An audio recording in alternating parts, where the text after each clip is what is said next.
Hola, hola, buenas tardes. ¿Están? ¿Me escuchan? Estamos ya en línea. Quisiera saber si me escuchan. Buenas tardes, ya leo varios comentarios. Muchas gracias por su puntualidad. Vamos a iniciar en unos momentos. Si nos permiten unos 5 minutos. Esta plática es de obesidad y sarcopenia, como la vieron anunciada.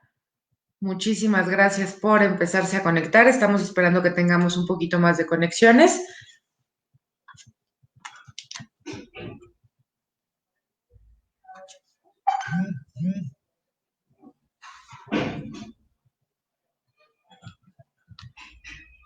En unos minutitos más tenemos a la doctora Olga y a la doctora Miriam Vargas. Muy bien, muchas gracias por contestar.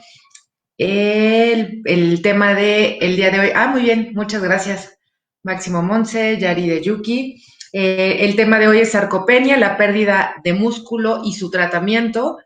Un tema que obviamente a todos nos interesa muchísimo saber. De repente escuchamos estas palabras y no tenemos idea de qué están hablando. Muy importante que aprendamos, temas muy importantes. Yo seguro voy a ser la primera en aprender muchísimo el día de hoy. En unos minutitos más ya están las doctoras con nosotros para presentarnos. No se desconecten, por favor.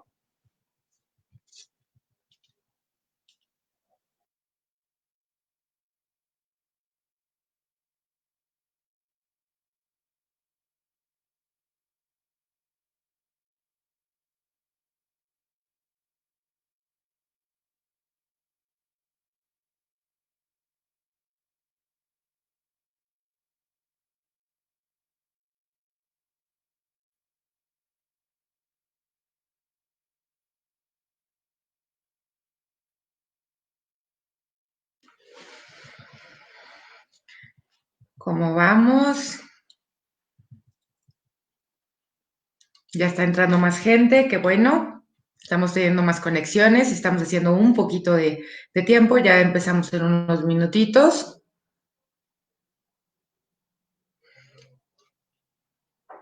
Muchas gracias por sus comentarios, me ayudan mucho a saber que estamos escuchándonos bien.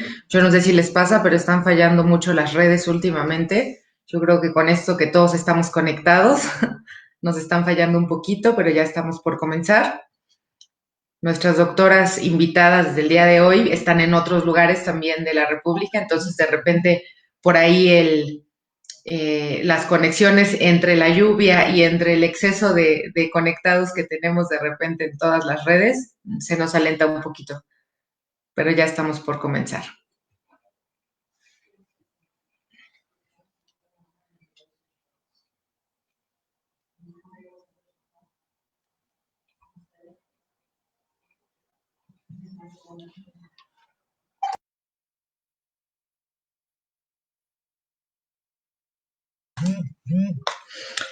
Bueno, ahora sí, ya estamos por iniciar. Quisiera, primero que nada, presentarles a nuestra doctora, nuestro director médico. Ella es la doctora Miriam Vargas, es médico cirujano y endocrinóloga, director médico de New Penta México. De parte de New Penta les agradecemos mucho su conexión.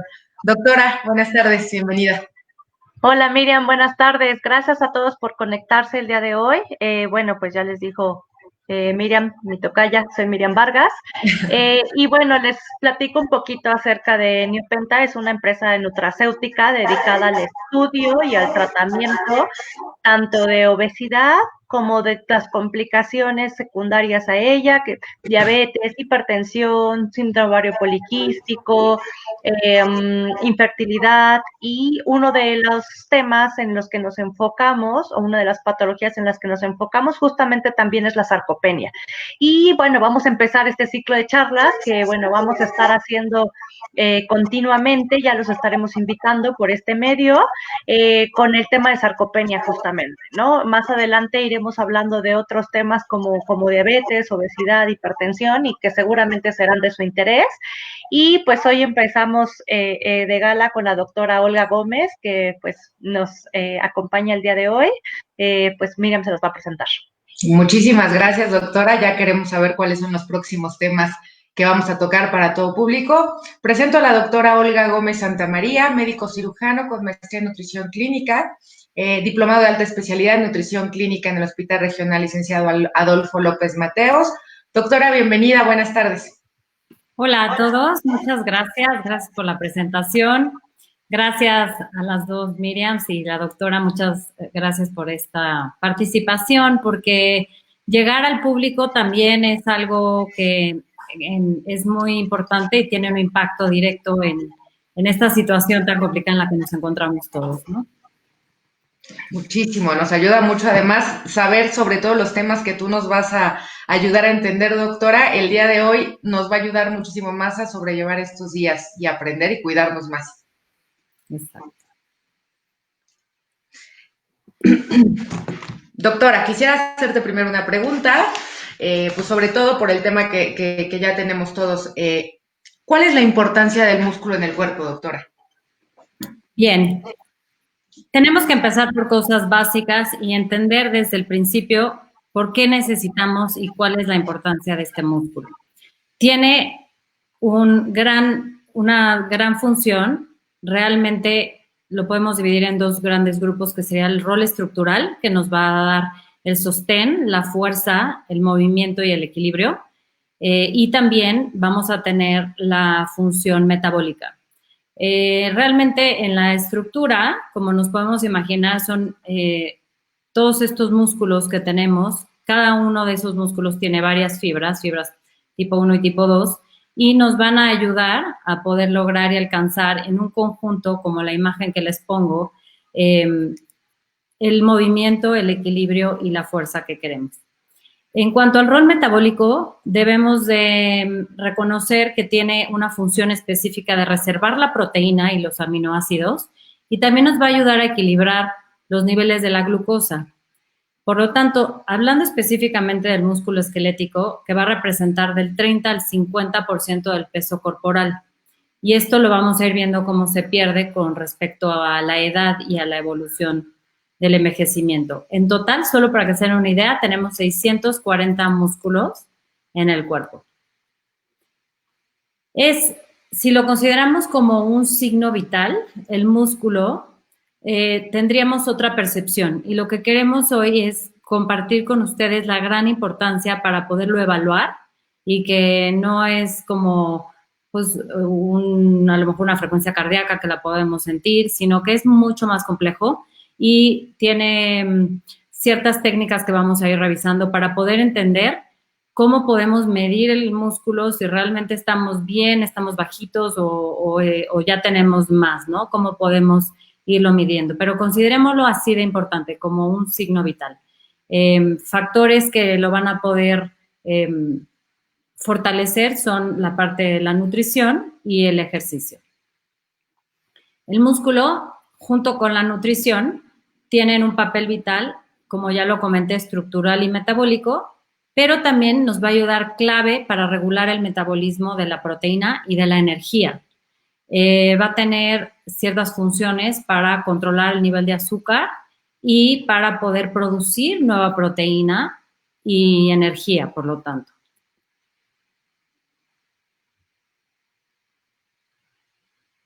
Bueno, vamos a hablar ahora de un músculo que va a estar enfermo, le va a faltar y se va a ir perdiendo esa cantidad.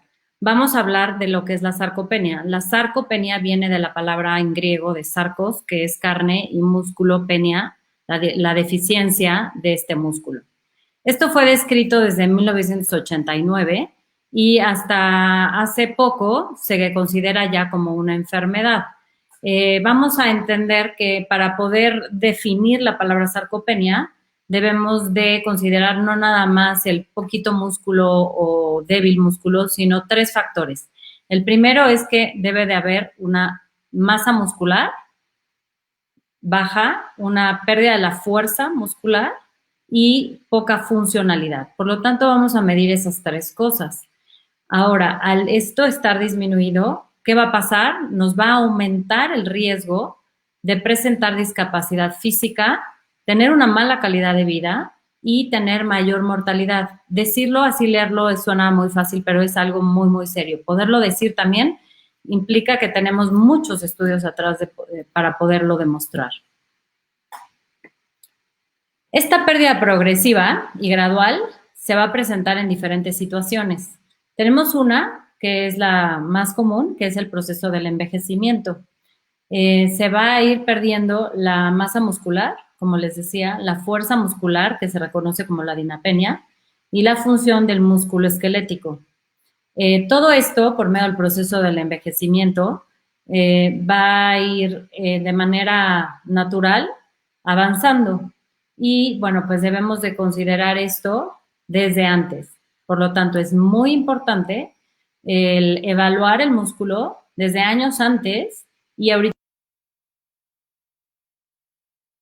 El hecho de tener sarcopenia va a aumentar el riesgo de presentar discapacidad física, mala calidad de vida, y esto qué nos quiere decir que va a haber mayor posibilidad de hospitalizaciones y también de mortalidad. A partir del 2016, un grupo de expertos europeos se reúnen y crean el consenso en donde ya lo definen y entra dentro de los códigos internacionales de enfermedad y se puede ya considerar como tal, ¿no? Una enfermedad. Por lo tanto, llama ya más la atención a todo el cuerpo médico, a todos los nutriólogos, para poder entender más a fondo esto. Muchas veces llegamos a pláticas, ya sea en talleres pequeños, en grupos grandes, y realmente la palabra en sí todavía no es tan conocida. Es por esto que debemos de poderla definir y entender a quiénes les está afectando. ¿A quién le va a afectar la sarcopenia? Vamos a ver en nuestra población, tenemos en México, por un estudio de la UNAM, se reportaron 12 millones de mexicanos van a ser afectados por sarcopenia. El 10% de la población adulta mayor de 70 años va a padecer sarcopenia y aumenta hasta un 50% en mayores de 80 años. Entonces, estamos viendo que esto que les comentaba del proceso de envejecer nos va a llevar de una manera acelerada, vean, 80 años, el 50%, o, ojo, enfermedades crónicas nos van a adelantar este proceso. Y esto es lo que vamos a ir platicando más adelante.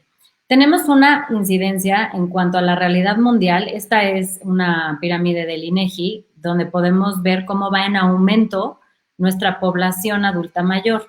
Cada vez tenemos mayor longevidad y por lo tanto hay mayor número de adultos mayores y conforme ya vieron y mencioné, cada década va aumentando esta pérdida de masa muscular y por lo tanto, ¿cómo vamos a llegar a los 90 años? ¿No?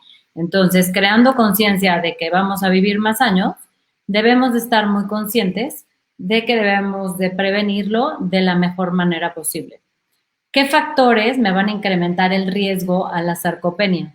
Existen factores como es la inflamación, el sedentarismo, el estilo de vida que llevamos occidentalizado, ocasiones donde hay pérdida de apetito, donde hay desnutrición severa también se va a presentar con mucho mayor riesgo la sarcopenia y nuevamente enfermedades crónicas y mencionando algunas como es el síndrome metabólico, obesidad, diabetes, artritis, por ejemplo, neurológicas también, etcétera. Y bueno, algunas deficiencias como sería la vitamina D3.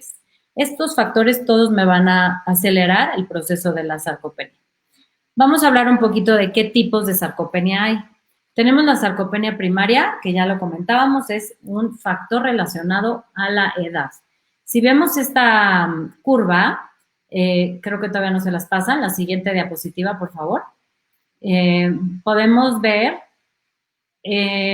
una línea de edad de 25, 40, 70 y hasta 80 años. A partir de los 40 años, vamos a ir perdiendo el 8% de esta masa muscular. La masa muscular se va a ir perdiendo, se va a ir perdiendo, se va a ir perdiendo. Y llegamos a los 70 y no nada más al 8, sino hasta el 15% continuará perdiendo. Por lo tanto, es importante entender esto de la edad. En esta imagen que les comparto, los cambios de edad no nada más son sobre el músculo, sino también sobre el hueso, la grasa y la inflamación crónica de bajo grado. Si pueden ver en la gráfica, en esta tabla pueden ver las edades abajo y entre más clarito es que se va perdiendo conforme van pasando los años. Por lo tanto, veamos, la primera línea azul es de la masa ósea. La masa ósea se va a ir perdiendo esa densidad conforme pasan los años. Y en la parte muscular tenemos igualmente como está rojo al principio y vean cuál es el pico máximo de producción de masa muscular entre los 20 a los 30 años. Y de ahí se empieza a perder y a perder la cantidad de masa muscular. Igualmente en la fuerza y en la funcionalidad. Y la grasa, vean cómo va aumentando, es exactamente al revés, ¿no? A partir de los 60 años, incluso 50, es esperado que se empiece a aumentar esa masa grasa y vaya perdiendo la muscular. Igualmente el proceso de inflamación. Otro tipo de sarcopenia que tenemos, según las causas, son la sarcopenia secundaria, que son causadas por un déficit, por ejemplo, de actividad física, un estilo de vida sedentario y también las enfermedades relacionadas con, por ejemplo, enfermedades pulmonares, como es la enfermedad obstructiva crónica, enfermedades de corazón, ya les había mencionado, neurológicas, etcétera. Y por último, alteraciones relacionadas al estado nutricional, ya sea una dieta baja en aporte nutricional, baja en calorías o bajas en proteínas, y también en enfermedades gastrointestinales de mala absorción. Existen múltiples enfermedades que van a causar mala absorción o incluso quirúrgicas. Nuevamente les presento esta gráfica, pero ahora ya entendiendo qué pasa en una evolución normal, y ahora aquí vamos a quitarle 20 años, entre 10 y 20 años, si hay diabetes, si hay obesidad, si hay cualquiera de estas enfermedades que aceleran el proceso de inflamación de grado bajo. Por lo tanto, imaginen que en vez de tener esa pérdida de masa muscular a los 80 tan importante, sería a los 60, y así. Doctora, y una de las preguntas que hacen con gran frecuencia es, ¿esto es igual para mujeres que para hombres, no? Sí, esto es mucho más marcado en las mujeres.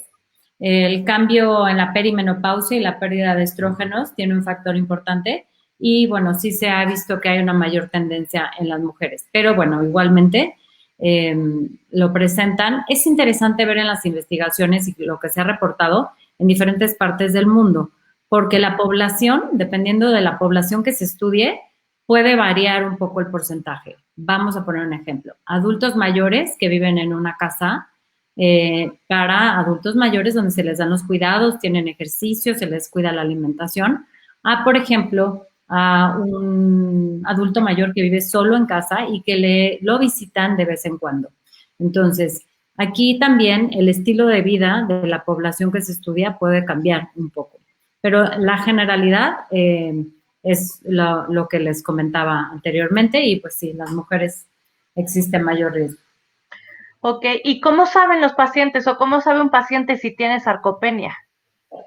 Sí, realmente para poder evaluar y poder hacer el diagnóstico es importante hacer ciertas medidas que ahorita vamos a revisar, se las voy a presentar, porque no es que ustedes las vayan a hacer, pero que sí las reconozcan, que sepan, a mí me tienen que medir esto para saber que tengo sarcopenia. Y eso es muy importante, porque al entenderlo vamos a poder hacer algo y no hay nadie que nos cuide mejor que nosotros mismos. Les quiero comentar, por ejemplo, que aquí en la población que nos escucha podemos incluso tener gente que tenga ya presarcopenia. La presarcopenia es simplemente tener una baja masa muscular.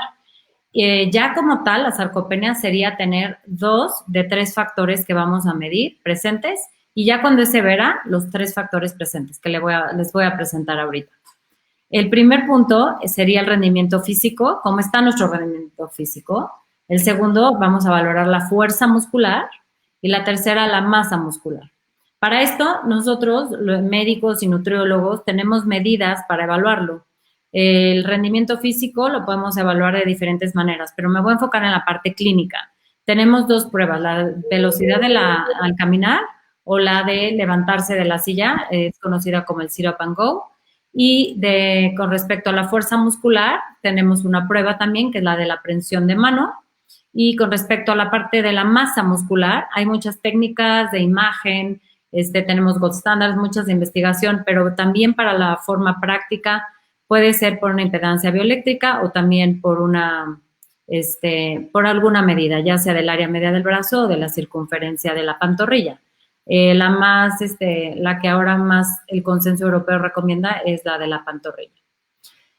Veamos, cuando vienen al consultorio o acuden con su médico para que les evalúe, la nutrióloga les puede aplicar una evaluación. Esta evaluación nosotros la conocemos como un tamizaje.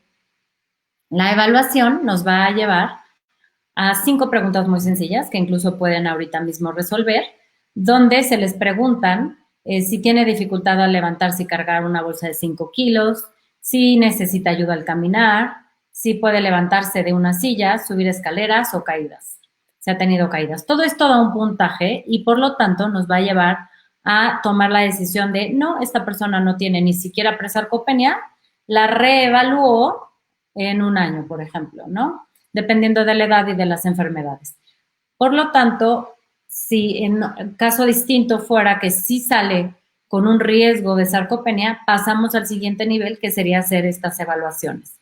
La primera sería la prueba de la velocidad al caminar. Y yo les pregunto, aunque sean jóvenes, aunque vean muy lejos el proceso de envejecimiento, desde ahorita podemos planear cómo queremos envejecer, cómo queremos llegar a esos últimos años de una manera saludable, necesitamos a alguien en cama, vamos a estar confinados a la cama, vamos a tener alguien que nos ayude a levantarnos de la cama, o queremos ser el adulto mayor que disfruta la vida, que sale a caminar, que goza de los nietos, pues lo que realmente nos gusta hacer, ¿no? Porque no nada más es no, pues yo voy a tener más músculo. ¿Qué tanto nos va a limitar?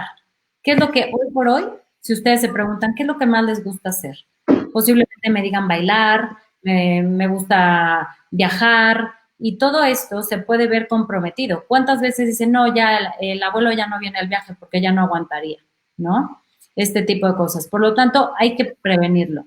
En la prueba de velocidad al caminar, es una prueba sencilla donde se caminan 8 metros. Esto lo tiene ya idealmente marcado el profesional de la salud que lo va a evaluar, y se considera una caminata natural, normal, sin ningún tipo de apresuro ni nada. Y bueno, imagínense cómo sale un paciente que lleva a lo mejor varios días en un hospital, donde ha perdido músculo, donde sale débil, posiblemente salga bajo en esa prueba de la velocidad al caminar. Si es alguien que está fuerte, pues no tendrá ningún problema. Nosotros tenemos puntos de corte, esto se divide entre metros por segundo, y dependiendo de los puntos, que sería 0.8 por debajo, sería bajo para esa prueba. Si estamos, lo normal es 1.2 más o menos, por arriba de 1.2. Oye, doctora, y regresando un poquito, o sea, una persona, por ejemplo, que haya tenido antecedentes de que tuvo 2, 3 caídas y le cuesta trabajo levantarse de una silla, o sea, ya es un factor de riesgo para que pudieran tener presarcopenia y tengan que evaluarlos. Sí, definitivamente lo que mencionas es lo que conocemos como el síndrome de fragilidad en el adulto mayor, que se correlaciona a las caídas, ¿no? Entonces, una caída o dos, y realmente nos está hablando de la pérdida de masa y de la fuerza. Perder la fuerza realmente, que eso nos lleva al siguiente punto, que es lo que queremos evaluar, la fuerza de la prensión manual. Es una medida muy efectiva, muy sencilla y además está validada. Con las imágenes que tienen ahí, hay diferentes dinamómetros, esto se conoce como dinamómetro, y bueno, por medio de la prensión existen también tablas de diferentes poblaciones, ya también tenemos para nuestra población, aunque se sigue estudiando y siguen habiendo cambios de puntos de corte, porque bueno, pues como les decía, es algo relativamente nuevo en cuanto a considerarse como enfermedad, Entonces, estos puntos se está estudiando, hay grupos muy interesantes en toda Latinoamérica y bueno, claramente va a cambiar en diferentes zonas del mundo. Pero, por ejemplo, en mujeres se considera que por debajo de 16 kilos y en hombres por debajo de 27, esto ya son los puntos actualizados, en esta aprehensión de mano se consideraría como una prueba que no pasó, digamos, ¿no? Entonces sería un segundo punto para diagnosticar sarcopenia. Como vemos, es algo que se puede aplicar en pacientes que deben estar conscientes y que lo puedan hacer bien, en casa, en el consultorio, en el hospital. Y lo que es muy interesante es que entre una y otra prueba, o sea, ustedes lo podrían reevaluar para ver resultados entre, vamos a decir que estamos en un tratamiento para recuperación de sarcopenia. Yo esta prueba la puedo utilizar para reevaluar cada X número de días. Entonces, me ayuda con números muy exactos. Como tercer medida para poder evaluar y llegar al diagnóstico, sería, en esta ocasión me voy a enfocar en la circunferencia de pantorrilla. Es una medida que también es muy sensible para estimar la masa muscular en el adulto mayor. Y el punto de corte es de 31 centímetros, que va a ser como un indicador de la sarcopenia. Esto asociado con discapacidad física, lo que hablábamos, cómo se va limitando. Pierdo mi masa muscular y esto me va a limitar, me va a dar mayor discapacidad. Y el problema es que como es de manera gradual y paulatina, uno no va sintiendo eso y poco a poco se va limitando el paciente.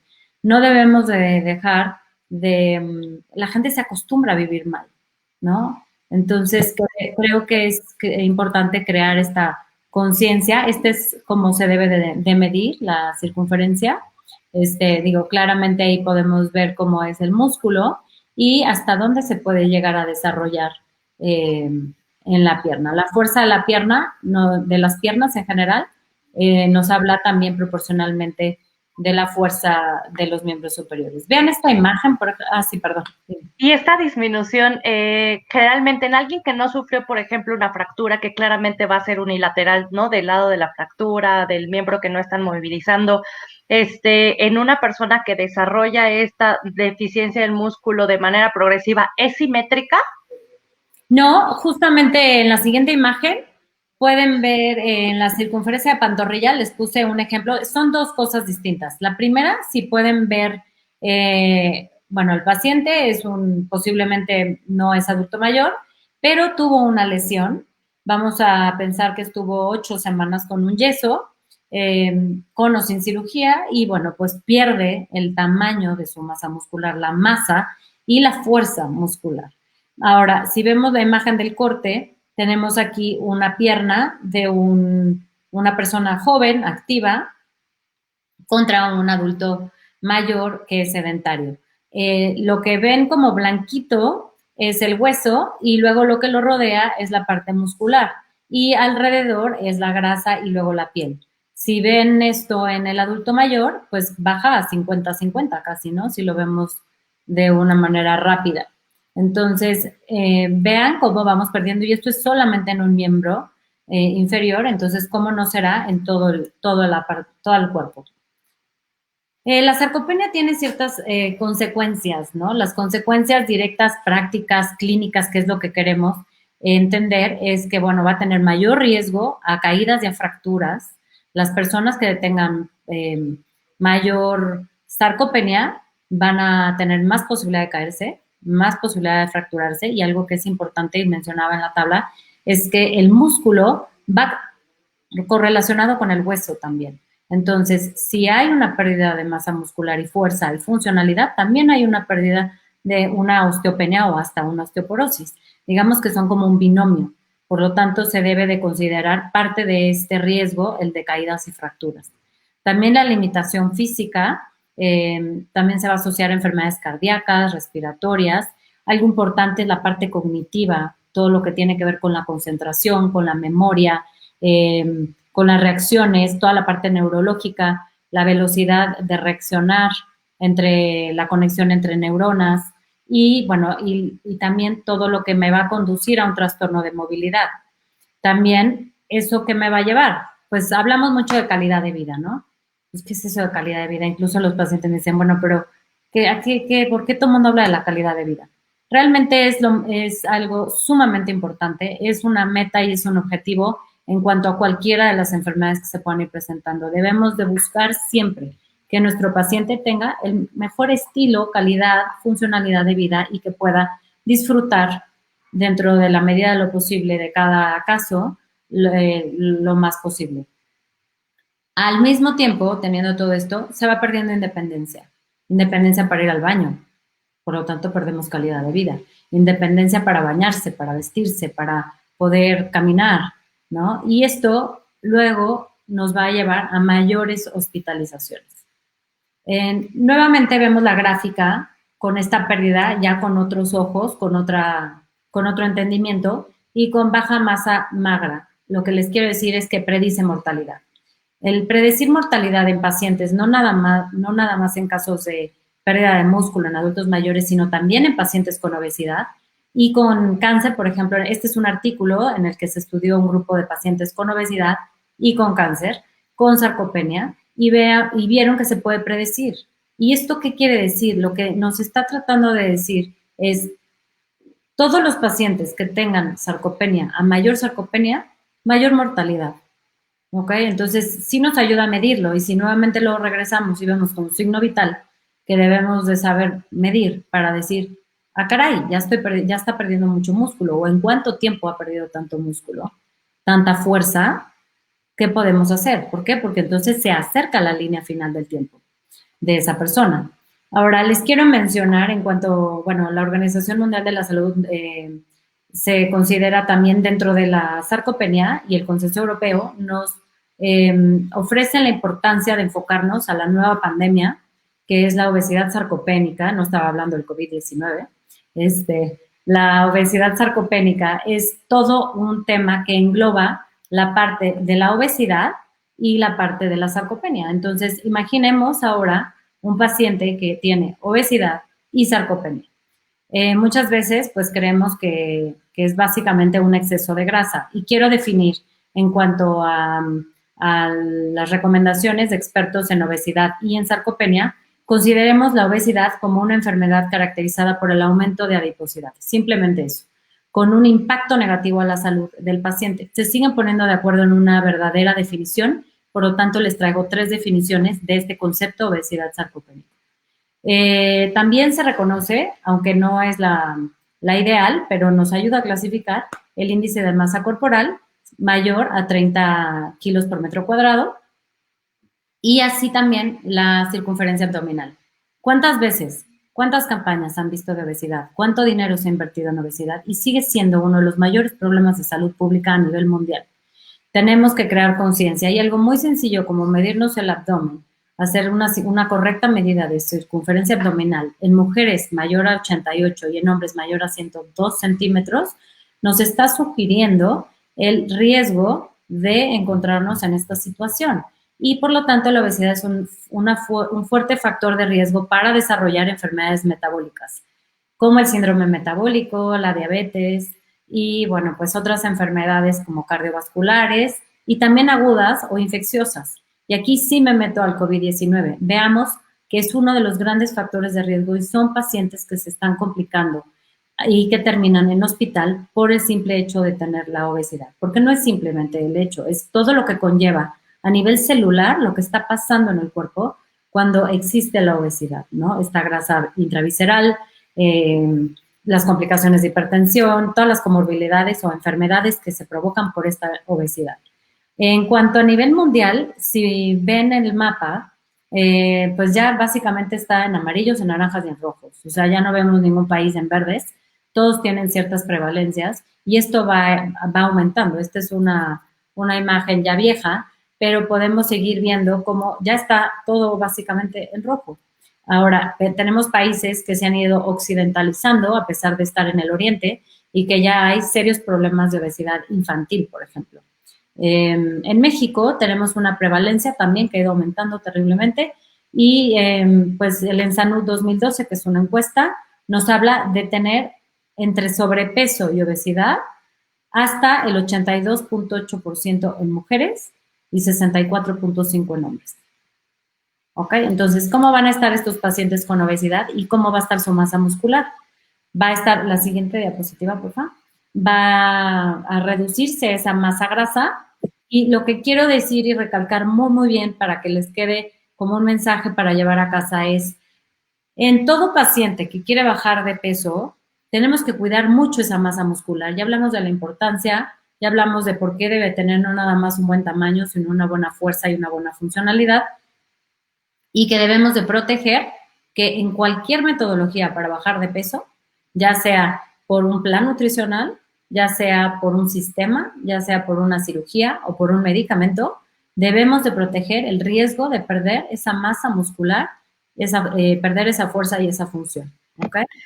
Yo te quiero interrumpir tantito, doctora, porque esto cuesta trabajo y es de las preguntas que siempre hacen en la consulta a los pacientes, que cuesta trabajo entender cómo una persona con obesidad puede tener sarcopenia. O sea, porque sigue siendo un poco el concepto de que incluso una persona con obesidad pudiera estar mejor nutrida, ¿no? O tener un mejor estado nutricio que una persona delgada, ¿no? O sea, eso pues poco a poco lo hemos ido cambiando ese concepto y entendiendo que no necesariamente tienen un adecuado estado nutricional en cuanto a vitaminas, etcétera, ¿no? Pero incluso que tengan una reducción de la masa muscular, o sea, ¿cómo se lo explicas tú al paciente? O sea, ¿por qué llegan a generar esta pérdida tan importante de masa muscular, este grupo de pacientes? ¿Y por qué tenemos que cuidarlo tanto, como dices, no someterlo a un método de reducción de peso en el cual vaya a empeorar este estado de sarcopenia que de por sí ya tienen? Exacto. Sí, bueno, tenemos que imaginar que no nada más el paciente con obesidad, perdón, tengo que conectarme. Perdón. Ya. Los pacientes con obesidad y los pacientes con desnutrición pueden presentar sarcopenia. Esto es algo muy importante que debemos de entender, pero realmente en obesidad no se considera o no se piensa en sí cuando uno ve al paciente, pues no, incluso hubieron épocas donde se creía que el niñito debería de estar pues rellenito, ¿no? Y con esta alimentación de exceso de grasa y por lo tanto, ¿qué pasa? No se puede mover igual, entonces no hay esa estímulo muscular, etcétera. Les presento ahora las definiciones de obesidad sarcopénica en la siguiente diapositiva, donde entro un poquito más a esta materia, que es caracterizado por que la obesidad sarcopénica es un aumento en la masa muscular, un aumento en la masa grasa y una disminución en esa masa muscular y en su función.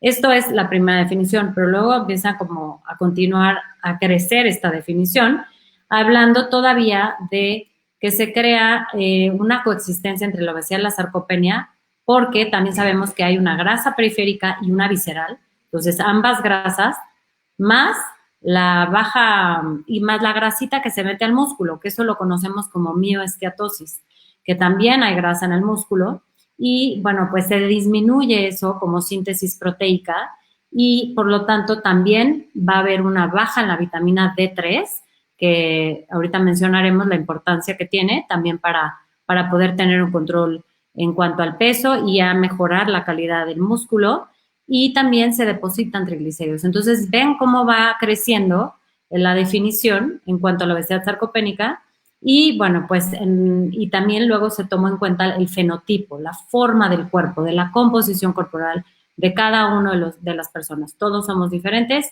y tenemos distinto fenotipo de obesidad abdominal, y por lo tanto el conjunto de todo esto es lo que nos hace ver, y tenemos ya buenas herramientas para poder evaluar los diferentes tipos de composición corporal, ¿no? Tenemos unos muy, muy buenos, que es para nosotros el gold estándar, que se llama DEXA, a veces más para investigación. Y también tenemos la impedancia bioeléctrica, ya varios tipos de básculas electrónicas que ustedes seguramente con sus profesionales las utilizan y nos permiten ver los diferentes compartimentos. Entonces, nuestro objetivo aquí es que disminuyan la grasa sin afectar esa masa muscular. Increíble que todavía encontremos casos donde no se les cuida esto, por lo tanto, es importante remarcarlo. Les quiero mencionar que no me voy a meter a la parte bioquímica, pero sí mencionarles que este proceso de inflamación y hay un estrés oxidativo que nos va a llevar a perder más proteínas, y esto, por lo tanto, va a hacer que activemos o que se cree en esta tormenta metabólica una resistencia a la insulina y, por lo tanto, desarrollar el síndrome metabólico y la diabetes. Siendo esto así y sabiendo que a mayor obesidad, mayor posibilidad de desarrollar todo esto, tenemos pacientes que están en mayor riesgo para no nada más la sarcopenia, ya habíamos hablado, sino ahora de esta obesidad sarcopénica, y son pacientes que ya tienen diabetes, pacientes que ya tienen síndrome metabólico, alteraciones tiroideas también. Y bueno, hay algo muy interesante, que es el paciente que ha intentado varios ciclos de bajar de peso, bajan de peso, lo mantienen, lo recuperan y luego se van más. Y así, cuando hay más de 5 ciclos, sí o sí van a acabar desarrollando una obesidad sarcopénica. ¿Por qué? Porque esto se llama weight cycling y está pues representado por un muy buen autor, donde se ha estudiado esto y cada vez que se baja de peso se pierde algo de masa magra. Por lo tanto, debemos de tener conciencia de que no se trata de entrar y salir de malas dietas. No se trata sino de tener un estilo de vida saludable, donde aprenda uno a comer bien, de cubrir lo que requiere en cuanto a calorías, en cuanto a proteína, etcétera. También hay otro factor importante que tiene riesgo de padecer obesidad sarcopénica, que son los pacientes con depresión. Los pacientes con depresión se han correlacionado altamente con obesidad. Y por lo tanto, ¿cómo está el paciente con depresión? Está inactivo, está sedentario, no tiene ánimos para hacer ejercicio y por lo tanto disminuye, además el ejercicio metabólicamente tiene muchísimos ciclos donde sabemos que va a mejorar la utilización de energía, de glucosa, etcétera.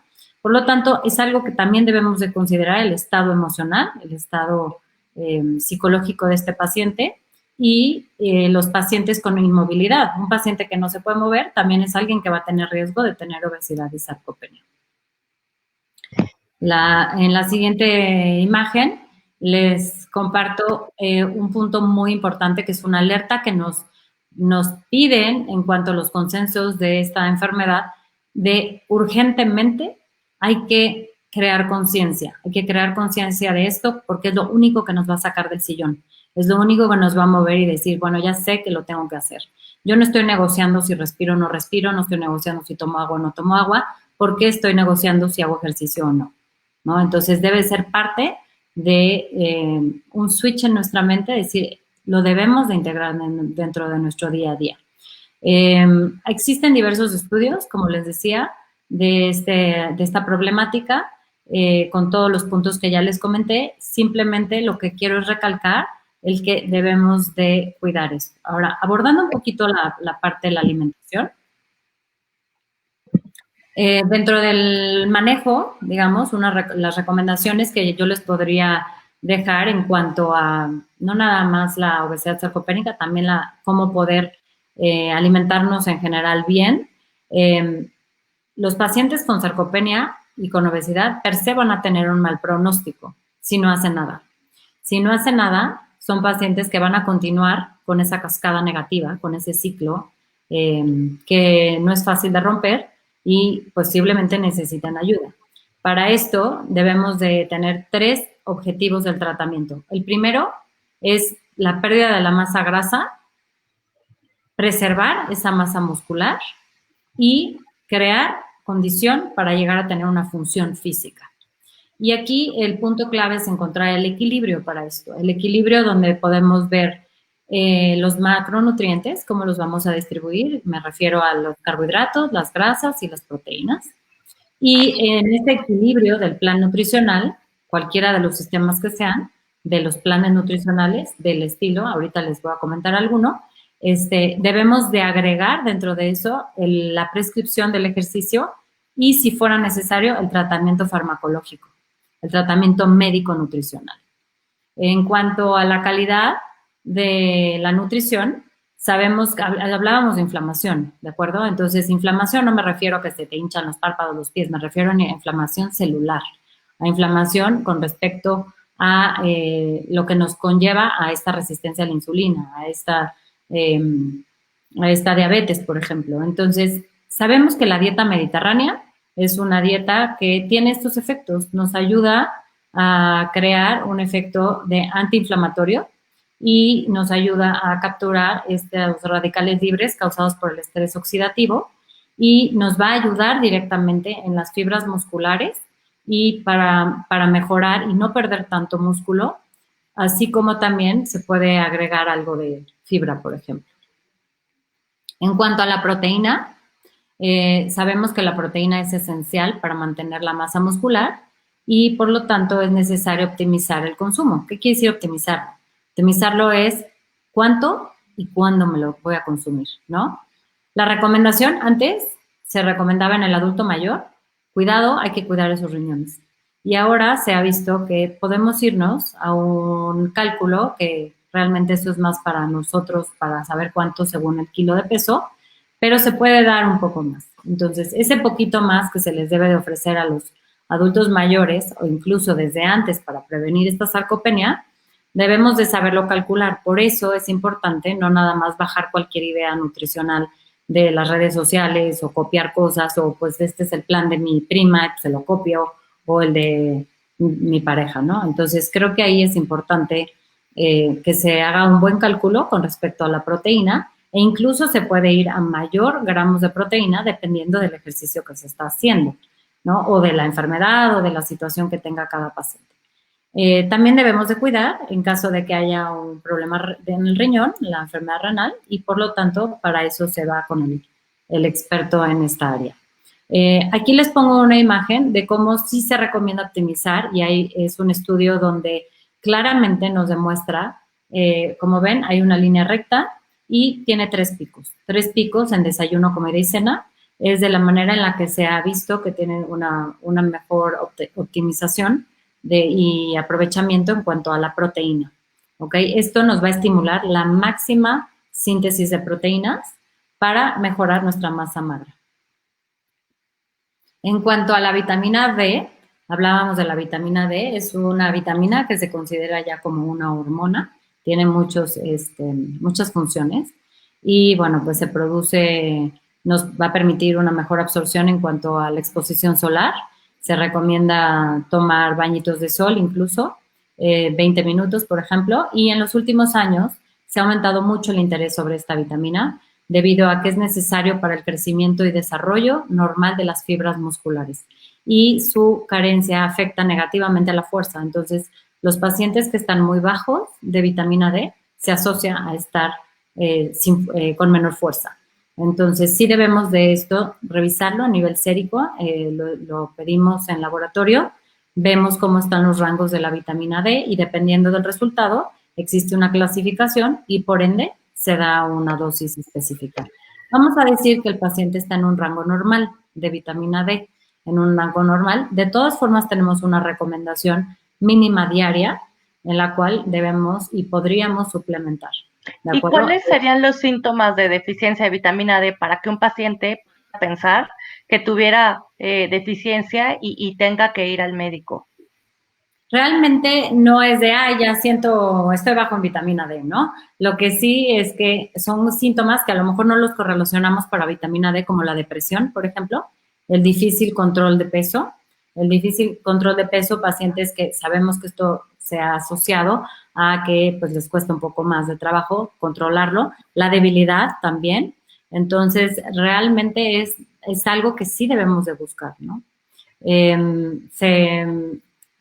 Sí, se debe de considerar esto y lo que hay que tener cuidado es que esta es una de las vitaminas liposolubles, eso lo que nos dice es que puede llegar a ser tóxica en un exceso, en una exageración, por lo tanto no es algo que me administro sin una evaluación y una indicación profesional. Como otro de los factores que debemos de considerar para agregar a nuestro tratamiento nutricional son los aminoácidos de cadena ramificada. Estos van a aumentar la síntesis proteica, o sea, la producción de músculo y encontrar un equilibrio, se conocen como leucina, isoleucina y valina, y estos nos van a frenar un poquito la pérdida de músculo.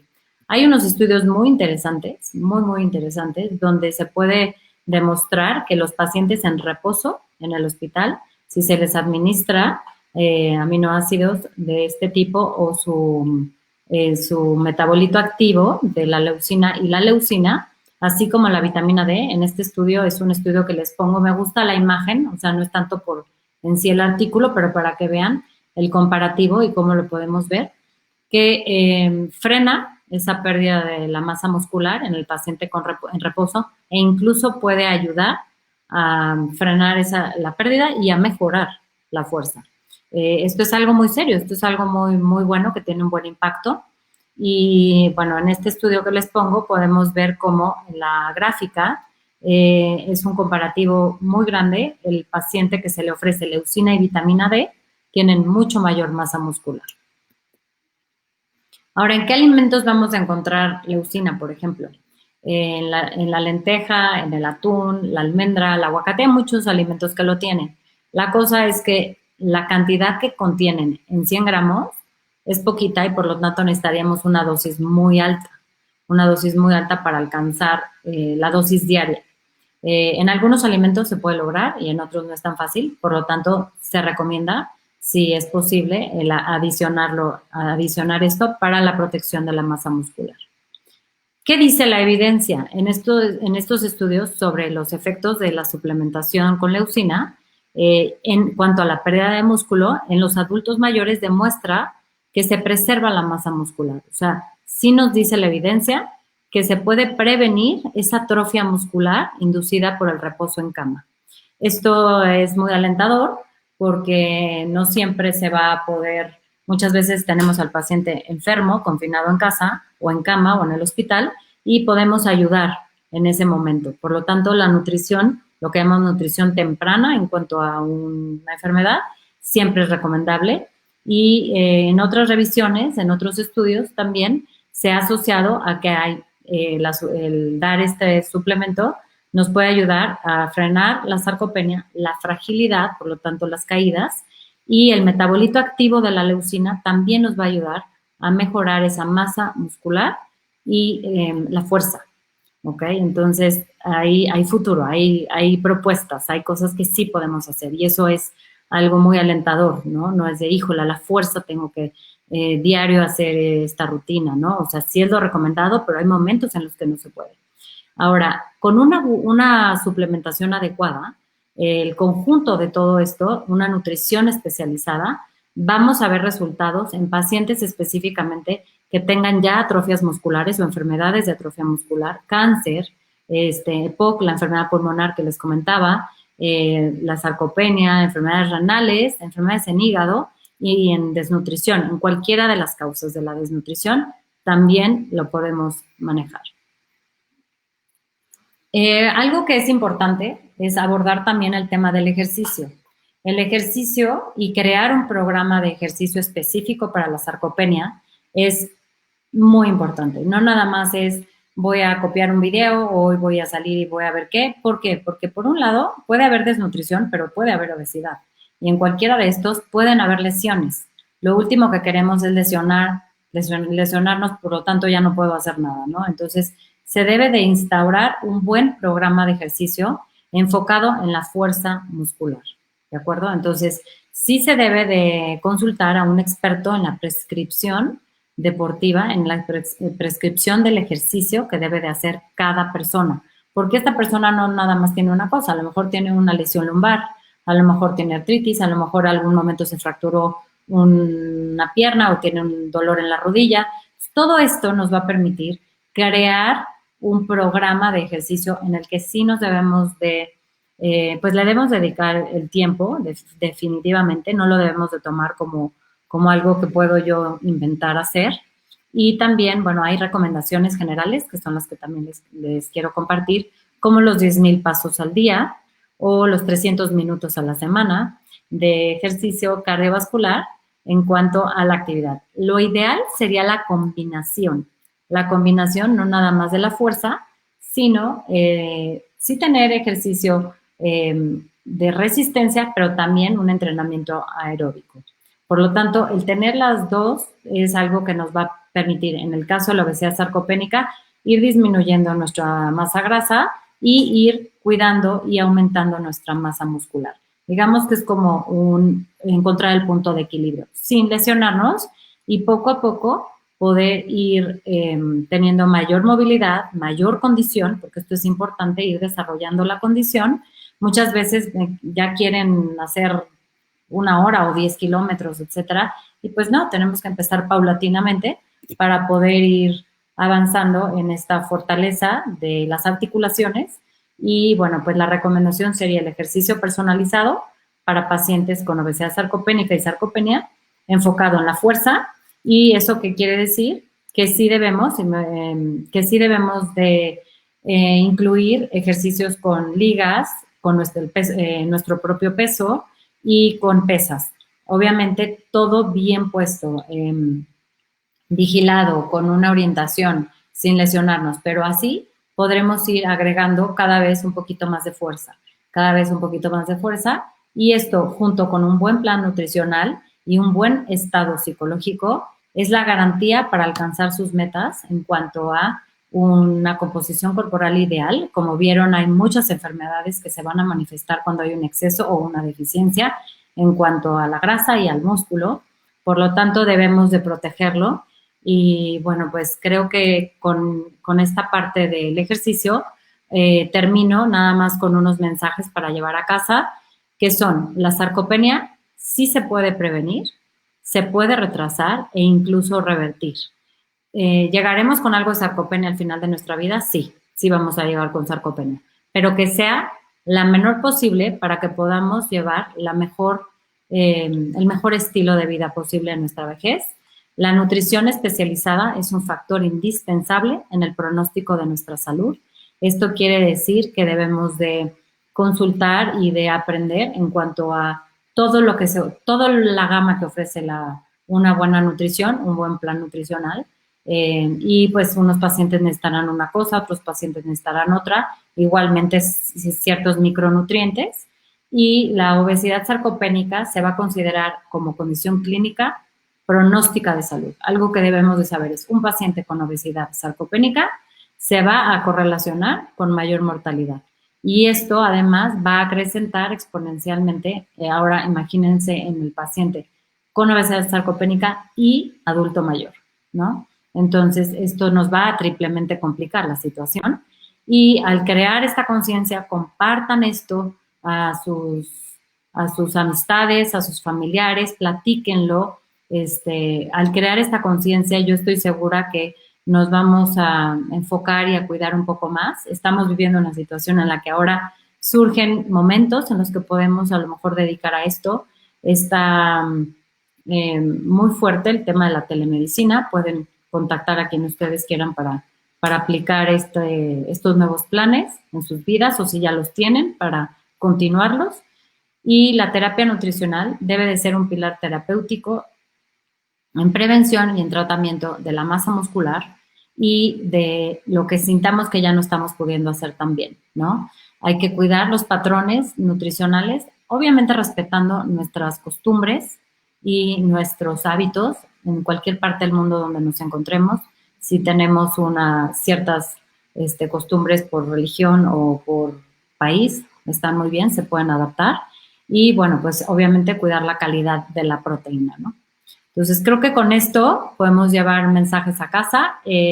Adelante si tienen alguna pregunta, alguna duda.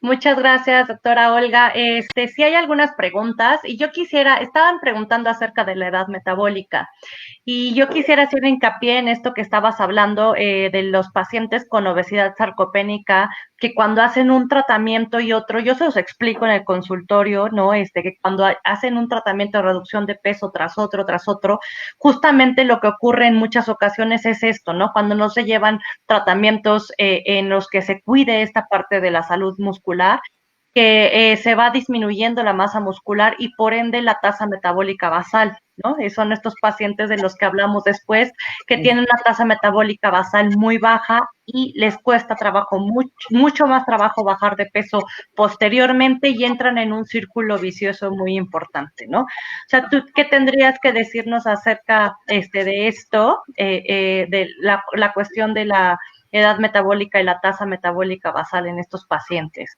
Bueno, pues yo creo que, digo, es muy puntual lo que dices. Realmente, cuando ya llegan con múltiples dietas y múltiples tratamientos e intentos, unos por no llevarlos tan bien o por cansarse y luego pues o repetirlos crónicamente o luego pues alguien les recomendó, va a tener un impacto en el metabolismo, va a tener un impacto incluso a un estado donde realmente es difícil activar y aumentar esta masa muscular. A mayor masa muscular vamos a tener vamos a poder incluso consumir mayor energía. Esto es algo que es interesante porque pues les digo, hagan ejercicio para que puedan comer más, ¿no? Incluso su apetito va a mejorar. Entre menos músculo tengamos, más desnutridos estemos, pues más fácil van a estar engordando. Entonces creo que nuevamente, y bueno, sí veo claramente cuando siguen bien un plan nutricional y hay un ritmo nutricional, un reloj nutricional durante el día, con horarios, con estructura y todo, es a mí me encanta ver cómo empiezan a decir, ya estoy empezando a activar esto, ya lo siento bien, me siento con energía, ya estoy haciendo ejercicio, ya me dio hambre, hace mucho no sentía hambre. El centro de saciedad también es todo un tema. Entonces, creo que es muy importante no maltratar al cuerpo. Sí, sí. Doctora, tenemos otra pregunta. Hubieron algunas preguntas. Una es la que la doctora Miriam Vargas ya te comentó, que se refiere a si todo esto tenía que ver con la edad metabólica. Otra no sé si, bueno, un poco pregunta y afirmación. ¿El beber agua es fundamental para evitar la pérdida de músculo?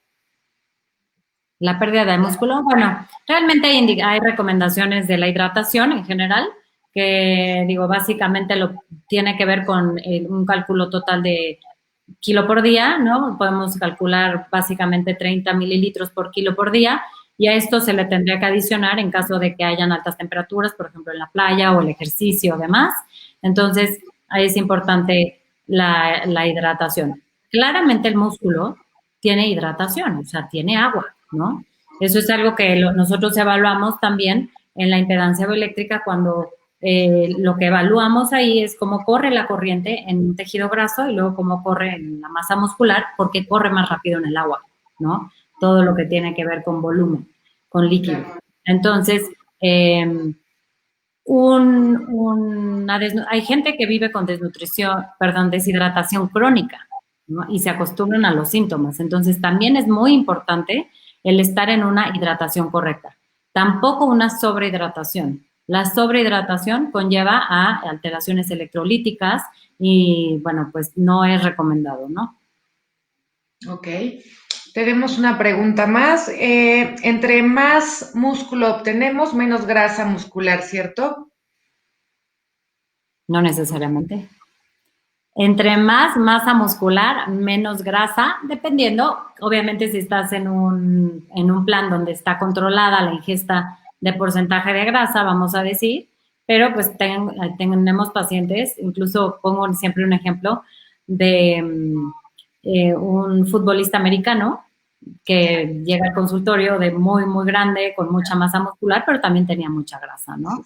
Entonces, decía, pero ¿cómo? Si yo como muchísima proteína y hago mucho de ejercicio y demás. Entonces, digo, entiendo la pregunta dónde va. Si está controlado, sí, efectivamente, pero sí tenemos que también tener conciencia que no por tener mucho músculo, no debamos de cuidar la ingesta de grasa, sobre todo saturadas en nuestra alimentación. Claro. Doctora Miriam, ¿algún comentario más que quieras agregar? Sí, yo quisiera hacer hincapié en los 2 puntos que trató la doctora en su plática. Muchas gracias. La verdad es que nos dejó todo muy claro. Pero quiero hacer hincapié en 2 cosas. O sea, en la parte de la actividad física que comentaban, hay que pensar que el cuerpo está cargando con 10, 20, 15, 30 kilos más de lo que está programado para soportar, ¿no? Entonces, porque muchos pacientes cuando hablamos de actividad física inmediatamente lo relacionan con me voy a salir a correr. Claro. Y regularmente es la peor actividad física que pueden hacer. Entonces, la recomendación, y por eso quería hacer hincapié, sí busquen una valoración antes de empezar a hacer actividad física, porque tienen que tener justamente, imagínense, cargando con 30 kilos más de los que debían y además con sarcopenia, e incluso podría ser hasta osteopenia, pues evidentemente el estrés que le van a causar a esas articulaciones va a ser mucho. Entonces, es importante esto, obtener una valoración para poder hacer una adecuada actividad física. Y regreso al comentario de la edad metabólica, porque o sea, sí se puede evitar esto, ¿no? Claramente podemos evitar tener esta pérdida o esta reducción de la tasa metabólica basal teniendo un adecuado proceso de salida de todos esos tratamientos de reducción o de esa restricción que se hace al principio para que se logre bajar de peso, si se hace de manera adecuada y si de manera final tenemos una dieta de mantenimiento adecuada, calculada para el nuevo peso, etcétera. Entonces, no todos los tratamientos que utilizamos para bajar de peso necesariamente nos van a dejar esa tasa metabólica baja y por ende por secundario esta pérdida de masa muscular y por ende una mayor edad metabólica, que es algo que nos causa mucho impacto, ¿no? Cuando nos dicen que tenemos 20 años más de los que realmente tenemos, a todo mundo le causa impacto. Entonces, justamente por eso deben de buscar un método de reducción de peso seguro, que mantenga la masa muscular, que la cuide, y que tenga una salida adecuada para que no tengamos este efecto deletéreo, ¿no? Yo quería hacer hincapié en estos dos puntos y creo que hay dos preguntas más, Miriam, si quieres leerlas. Hay una pregunta más, dice, bueno, sí, dos, ¿la grasa es esencial para el metabolismo como funciones termogénicas y precursores de hormonas? La estoy ¿Quién de leyendo. los dos quién de las dos me ayuda a contestar? Y hay otra que, ¿sí? ¿Quieres Sí, que te la vuelva a leer, claramente, o doctora? sea, Dice, sí, sí. sí, claramente necesitamos grasa, pero por eso hay porcentajes de grasas saludables, dependiendo de nuestro género y dependiendo de la década en la que nos encontramos, ¿no? Tenemos que mover buscar que todos estemos dentro de ese rango de normalidad de porcentaje de grasa. Tanto no es bueno tener mucha grasa como tampoco es bueno tener poca, porque sí, necesitamos a la grasa para sintetizar hormonas que son muy importantes para diferentes funciones, ¿no? La vitamina D de la que hablaba la doctora se sintetiza a partir del colesterol, entonces, entre otras hormonas sexuales. Entonces, claramente necesitamos grasa, sin embargo, necesitamos mantenernos en un rango saludable de porcentaje de grasa corporal para que esto sea suficiente para que haga las funciones que necesita el cuerpo. Más allá de eso, empieza a ser perjudicial y sobre todo en una población como la nuestra, que tenemos una carga genética muy importante para desarrollar enfermedades metabólicas, como ya lo mencionó la doctora, síndrome metabólico, diabetes, hipertensión, etcétera, ¿no? Y preguntan también que si con diabetes tienen más posibilidad de desarrollar justamente la sarcopenia y bueno, dejo aquí a la doctora que le conteste. Sí, efectivamente, incluso lo comentábamos ya, este, es un proceso inflamatorio y con resistencia a la insulina, etcétera, entonces 100%, y sabemos que en nuestro país somos pues, el país número 1 en diabetes, entonces tenemos mucho mayor riesgo. ¿Y qué es lo importante aquí? No nada más la respuesta sí, sino que sí, pero de 10 a 15 años antes. Entonces, esto se va a presentar mucho antes, por lo tanto hay que actuar antes. Antes, claro. Doctora Olga Gómez, te queremos agradecer muchísimo de parte de New Penta. De verdad, yo estoy fascinada con cada una de las pláticas que nos has dado. Seguramente todos hemos aprendido muchísimo. Te agradecemos mucho, doctora Miriam Vargas. Pues te cedo la palabra para las siguientes pláticas. Gracias. Muchas gracias, Muchas doctora. gracias, doctora. Seguramente la invitaremos para que nos hable de algunos otros temas y bueno, como les mencioné al inicio, vamos a hacer algunas otras prácticas de temas de interés como este. Esperamos que les haya gustado y si nos quieren dejar algún comentario, pues estamos abiertos a ellos y bueno, les iremos informando por este medio cuáles van a ser las siguientes prácticas. Si les gustaría escuchar de algún tema en específico, pues también pueden comentarlo, ¿no?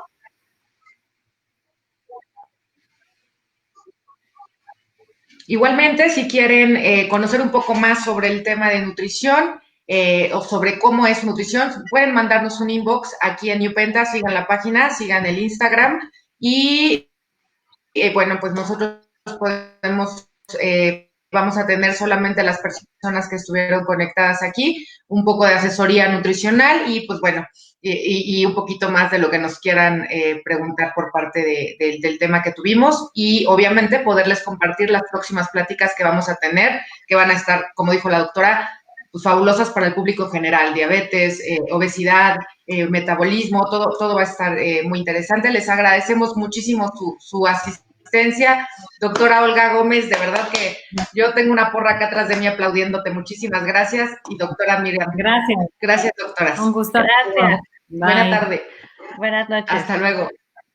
Gracias a todos. Hasta luego. Buenas noches. Hasta luego.